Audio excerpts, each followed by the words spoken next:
Hello everyone. तो आज की इस वीडियो में हम समझेंगे वैसेक्टोमी यानी कि पुरुषों में नसबंदी आखिर ये कैसे होती है। तो इन सभी चीज़ों को हम डिटेल से समझेंगे।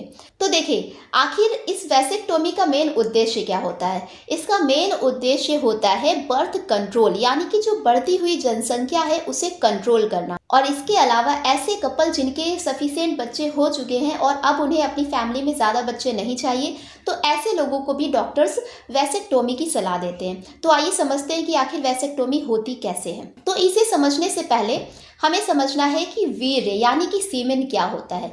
देखिए, जो वीर्य यानी कि सीमेन होता है, इसमें दो कंपोनेंट होते हैं, एक सेमिनल फ्लूइड होता है और एक स्पर्म होता है।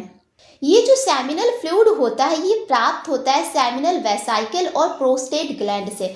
जैसा कि आप डायग्राम में देख सकते हैं कि ये सेमिनल वेसाइकल है और ये प्रोस्टेट ग्लैंड है। ठीक है, ये सेमिनल वेसाइकल जो कि छोटा सा स्ट्रक्चर होता है और ये प्रोस्टेट ग्लैंड है। तो यहीं से प्राप्त होता है सेमिनल फ्लूइड। जबकि जो स्पर्म होता है, ये स्पर्म बनता है टेस्टिस में। ठीक है, ये टेस्टिस बनाते हैं स्पर्म, यानी कि शुक्राणु का निर्माण टेस्टिस के अंदर होता है।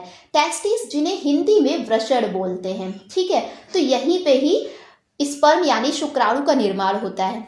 अब देखिए, जब शुक्राणु बन जाते हैं तो ये इस टेस्टिस से होते हुए ये इस इपिडिडाइमस में पहुंच जाते हैं।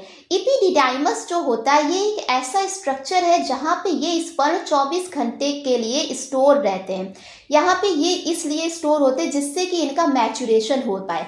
अब देखिए, जो ये स्पर्म होता है जब इपिडिडाइमस में होता है तो यहाँ पे इसका मैचुरेशन होता है और मैचुरेशन के बाद इसमें क्या होता है, जो स्पर्म होता है इसमें टेल बन जाती है। इस टेल के कारण आगे ये मूवमेंट करना शुरू कर देता है।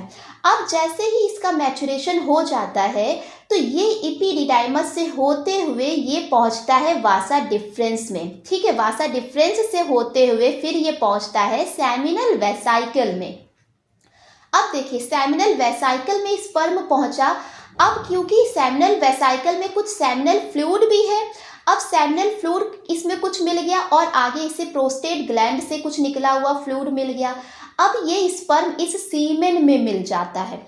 अब देखिए, ये जब सेक्सुअल इंटरकोर्स होता है, सेक्सुअल इंटरकोर्स जब होता है तो ये पेनिस के द्वारा, ठीक है, पेनिस के द्वारा ये यूरिथ्रा से होते हुए ये जो फीमेल है, फीमेल की वेजाइना में इजाकुलेट हो जाता है। अब देखिए, होता क्या है कि जब ये स्पर्म फीमेल की वेजाइना में पहुंचते हैं तो जब ओवम और स्पर्म मिलते हैं तो एक जाइगोट बनता है और इस प्रोसेस को हम फर्टिलाइजेशन कहते हैं। तो जब जाइगोट बनता है उसी से एक एम्ब्रियो का निर्माण होता है और इस एम्ब्रियो से एक बच्चे का निर्माण होता है। तो ये प्रोसेस होती है। अब देखिए कि वैसेक्टोमी में क्या होता है। जो वैसेक्टोमी होती है यानी कि पुरुष नसबंदी, इसमें क्या होता है, ये जो वासा डिफरेंस है जो कि स्पर्म को सेमिनल वेसाइकल तक लेके जा रहा है, तो इस वासा डिफरेंस पे एक चीरा लगा दिया जाता है और उसे एक टाइटली धागे से बांध दिया जाता है। जिससे होता क्या है कि जो इस टेस्टिस ने स्पर्म बनाए हैं, अब वो स्पर्म इस वासा डिफरेंस से होते हुए ये सेमिनल वेसाइकल में नहीं मिलेंगे। यानी कि जो सीमेन होगा उस सीमेन में स्पर्म नहीं होगा। सीमेन तो निकलेगा लेकिन स्पर्म उसमें नहीं होगा। ठीक है, तो ये प्रोसेस होती है वैसेक्टोमी की। अब देखिए इसमें एक और क्वेश्चन, क्या अब जो पुरुष हैं उनमें सीमेन नहीं बनेगा या स्पर्म का फॉर्मेशन नहीं होगा?